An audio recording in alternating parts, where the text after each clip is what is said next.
In the wake of the terror attacks in Paris and San Bernardino, more and more Americans now are worried. So tomorrow night's debate, focusing on national security, more important than ever. It is very timely. Joining me now, Mike Rogers, Juliette Kayyem, and Tom Fuentes. Good to have all of you. Thank you very much. Listen, we may have to go to Donald Trump, so I may have to cut you guys off if that does happen. But Mike, I'm going to start with you.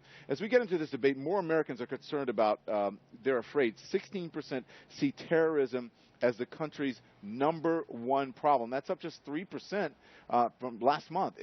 Well, last month it was 3%, I should say.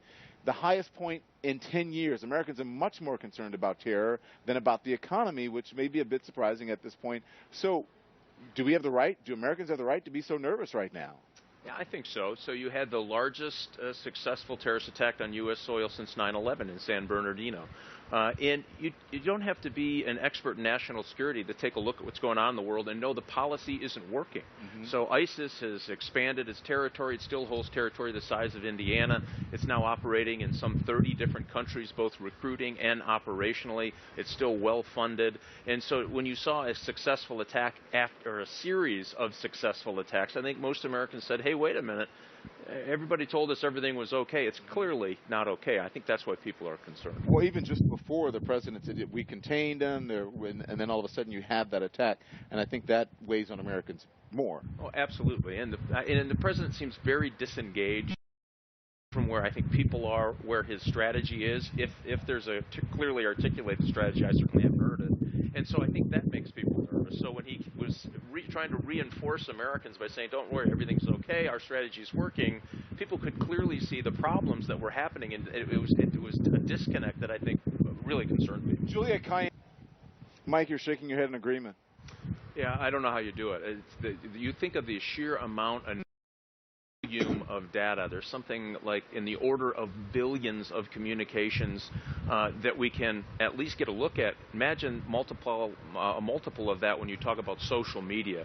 So this notion that you would somehow monitor all of those, as Tom said, 10 million, it's probably more, and then you take any of the other visa programs and then any of the folks that rise to the level of suspicion, it's an unworkable problem. That's why intelligence is so crucial to this, and getting the right provisions, the right legal aspects of this in place so that you can get at the people that rise to this level.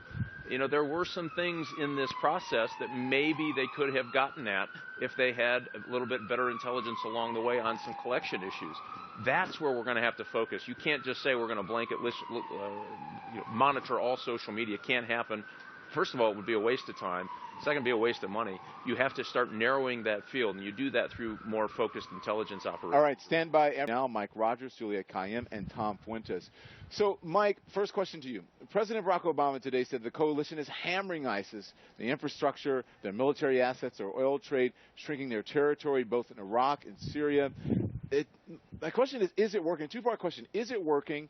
And he's becoming more specific about even who they're hitting. Was he kind of forced to do this, do you think, through criticism? Yeah, and it felt a little odd and awkward to me that he would go down to the Pentagon after he said he had a strategy and a plan and talk about then come out to a press conference and say, oh, we do have a plan, and here's the kind of things that are working. It just seemed very odd to me the way he approached this problem. Is it working? I don't think it is, and for the reason is he's put these pretty significant limitations on what they can do. Intelligence operations on the ground are not where they need to be. If you're going to have a robust, and tempo is really important, so dropping a few bombs and making a few press releases has to be followed up by tempo. It has to have another day and another day. You have to continue to degrade their leadership and degrade their logistics train. So they've had a few successes, but it's not an overarching strategy that will actually get to where we need to go. Okay, so let's talk.